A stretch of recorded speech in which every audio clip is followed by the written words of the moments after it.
3. Testing. 1, 2, 3. Yeah, there we go. This, that, and the third back at you. I don't know what my content is about. I have no idea. I just be thinking about shit. One thing that I do know is that I don't really give a fuck about too many things other than how people react to shit. And today I want to talk about LeBron James. Nah, I want to talk about Isaiah Stewart. This whole video is going to be about Isaiah Stewart, but I'm saying LeBron James because I think that, like, I might need to put his name in the title in order to get people to watch this video.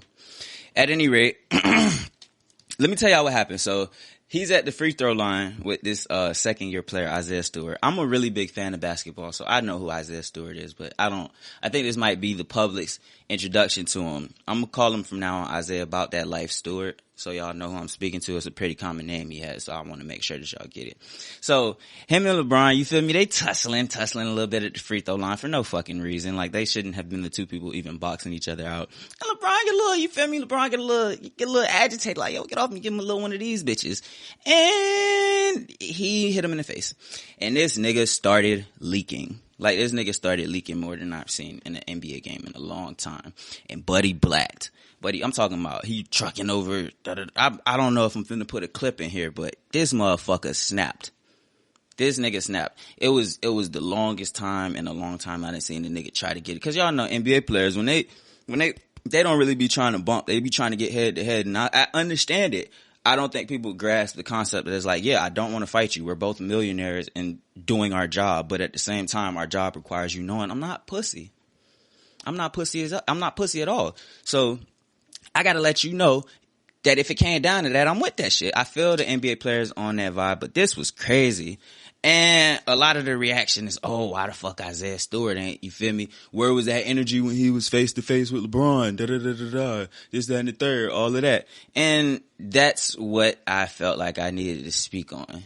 Motherfuckers keep trying Isaiah Stewart. Like, do we think LeBron would have won that fight? I love LeBron. LeBron is my favorite celebrity ever. I think he's a top 3 basketball player ever to play basketball, and basketball is one of the top 3 things that I care about. Like, I really fuck with LeBron. Is he a tough guy? Is that smoke LeBron wanted? Looking at it, like, you motherfuckers have seen fights happen before. Usually the nigga like that wins, right? Especially if he's half the age of the motherfucker who he's running after. So, could we stop approaching this from this idea that Isaiah Stewart was afraid? I'm gonna explain it how I think it happened. I think that LeBron and Isaiah Stewart was in their little whatever, you feel me? LeBron tried to give him a little elbow. When you boxing out, your shoulder and chest is real close to where your face is. More close than it normally is when you feel me in this position trying to box out. He hit him in the face. He was remorseful about it. It was too late at that point. I think Buddy got up to approach him like how NBA players typically get up and approach, you feel me? Approach each other when they have physical problems and altercations. That whole, the dynamic we just spoke on, it's not real, it's fake, but it matters. And I think that that's where it started until Buddy seen a little bit of blood. I think when Buddy seen blood, that's when it was like, fuck all this other bullshit. And that's what's bothering me, because when he first walked up to LeBron, I don't think that he knew he was bleeding, or else I think LeBron would have got two-pieced. I'm hearing this nigga, like, this nigga was a boxer for real in high school. I don't want to fuck with nobody that's a 6'8" boxer if I'm a 6'9" not boxer. Like, that shit, like, that's just, it's just this whole idea that he overreacted to. This idea that he was doing too much. He was trying to, bro, I feel like everybody who has this conversation and says that, let somebody punch you in the face, start leaking, and then let's finish the conversation calmly.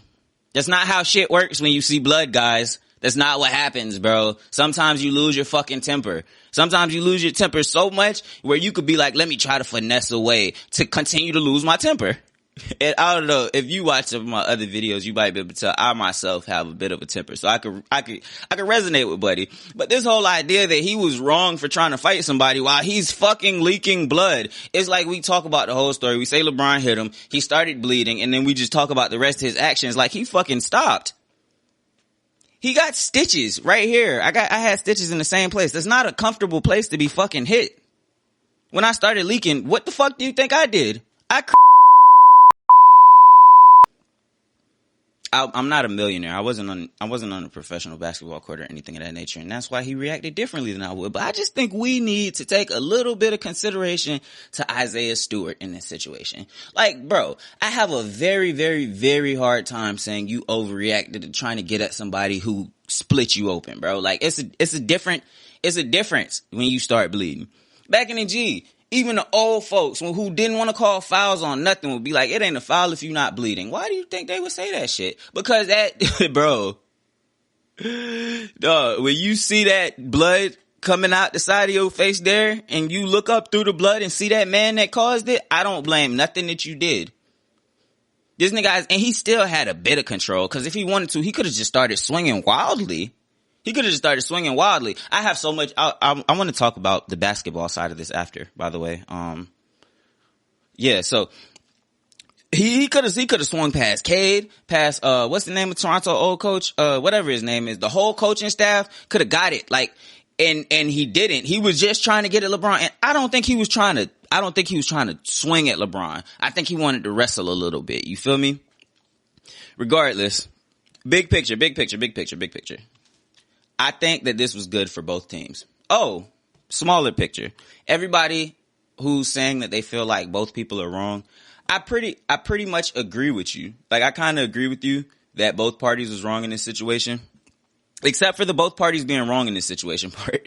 I actually think the same thing as everybody who thinks both parties was wrong, but I think that both parties was justified. I think this is just something that happens, and it doesn't happen in NBA games because there's a lot of extra things in the way to prevent this from happening in NBA games. But on a regular basketball court, like, that's basketball what happened. Every single aspect of it. Like, yeah, motherfuckers get into it a little physical, you feel me? They start having their own inner dynamic in the game, you feel me? That might get aggressive. Yes, at the free throw line when you're boxing out, sometimes if a motherfucker's doing a lot, you throw a little elbow. And sometimes you do a lot when you boxing out. Like, none of this is like, oh, I don't understand why a basketball player would do this, why a professional basketball player would do this. LeBron, he threw that elbow. That's the only part where I could really be like, all right, maybe he was wrong for that. But I genuinely don't think LeBron threw that elbow to hit him in the face. I think he threw that elbow to hit him. I was watching Kenny video, and Kenny made the best point out of anybody who I've heard speaking on this. And if you look at LeBron's mouth, he was like, before he hit him, that's a I'm trying to hit some shit. You feel me? He tried to hit him. I think he was trying to give him a nice right there. And I think if he gave him one of those, Isaiah Stewart would have hopped in his face like how he did. And then after that, it would have been a regular one of those. But I think he missed.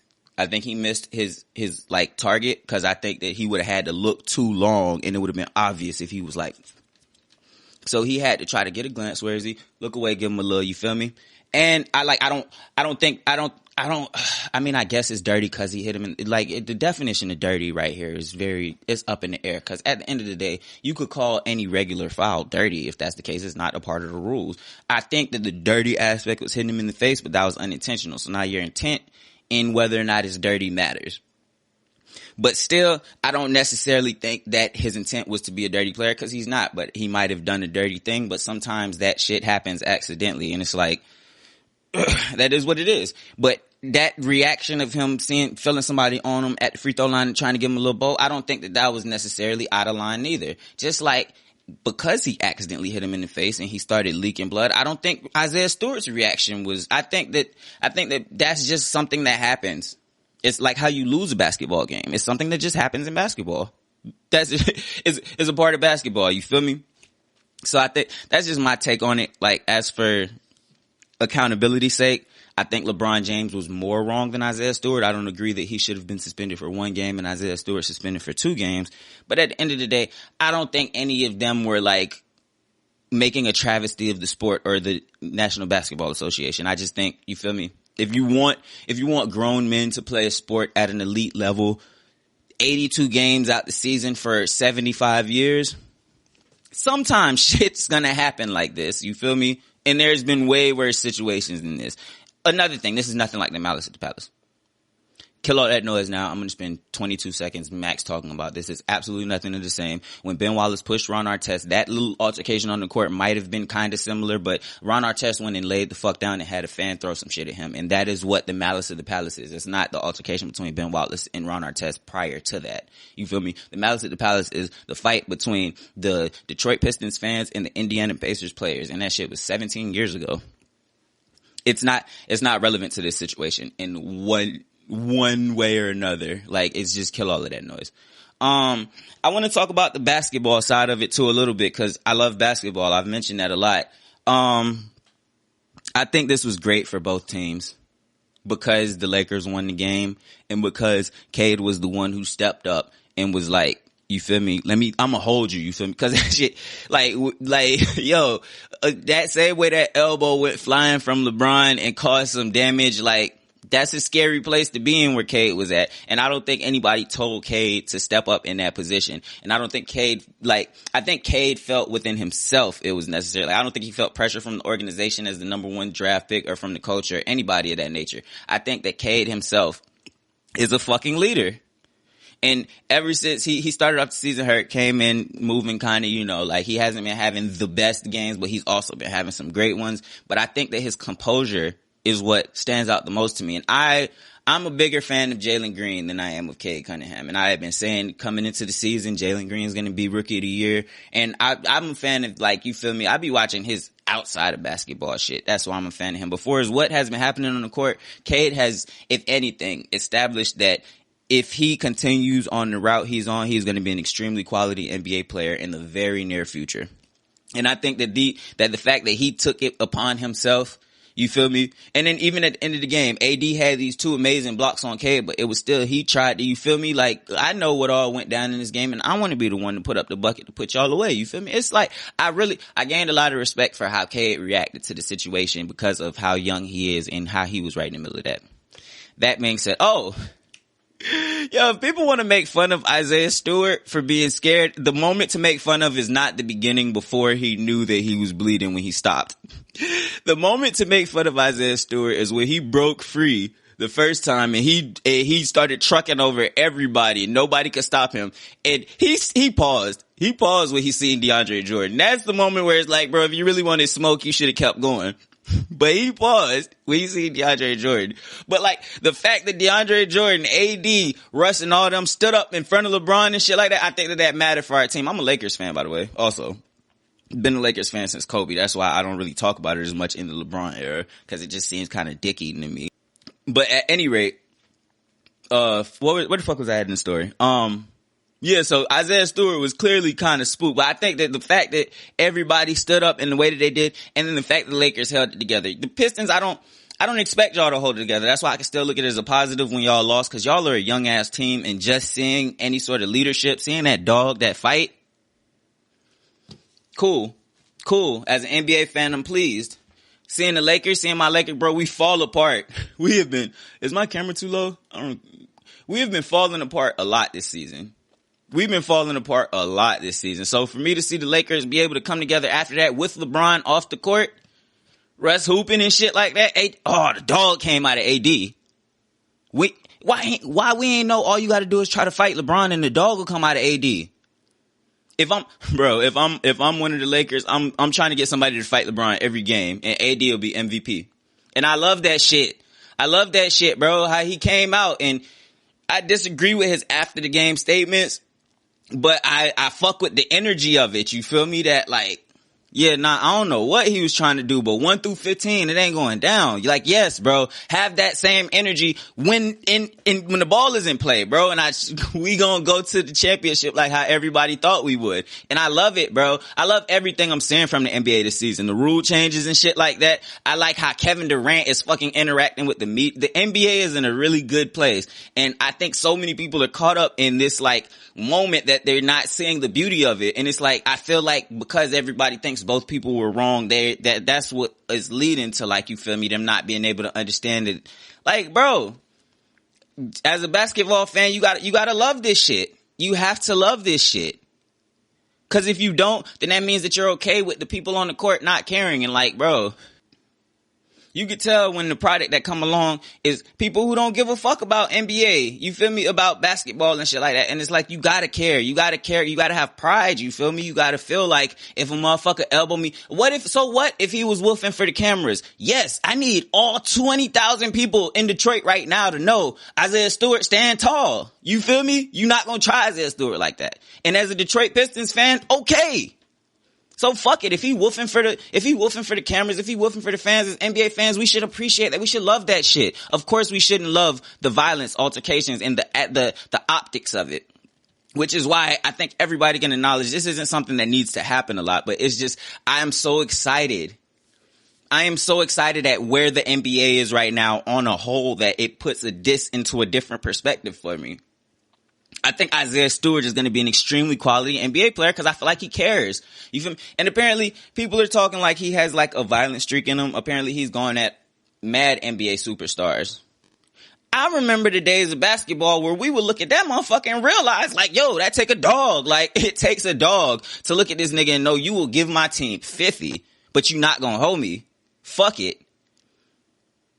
But that's just my takeaway from the whole situation. Like, I love it. I love this shit. I don't like the optics of it.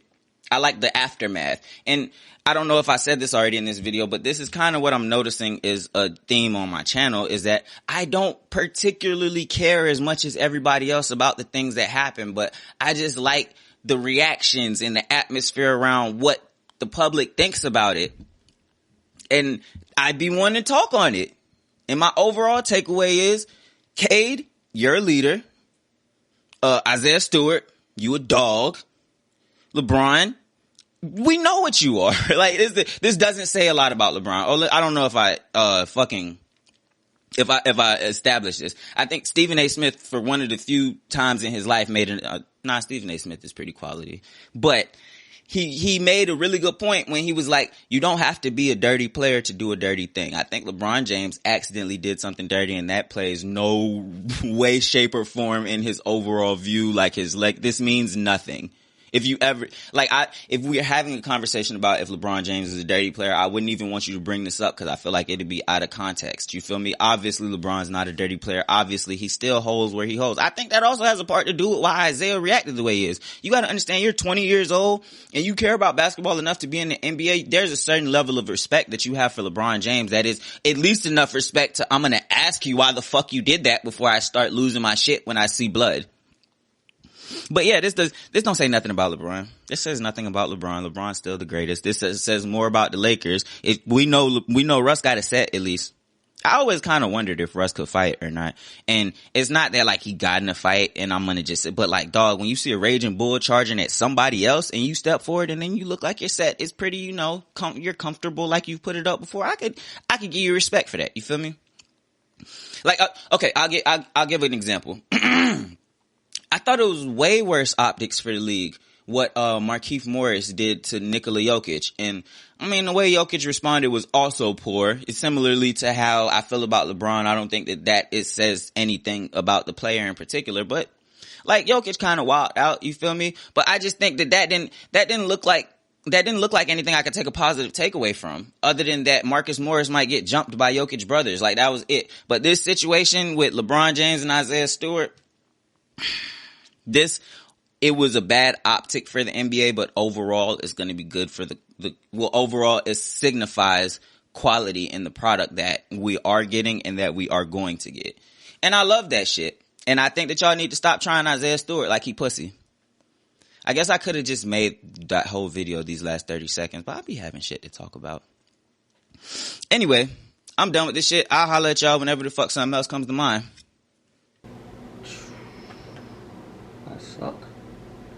I suck as a YouTuber, guys. I fucking suck. Take 3.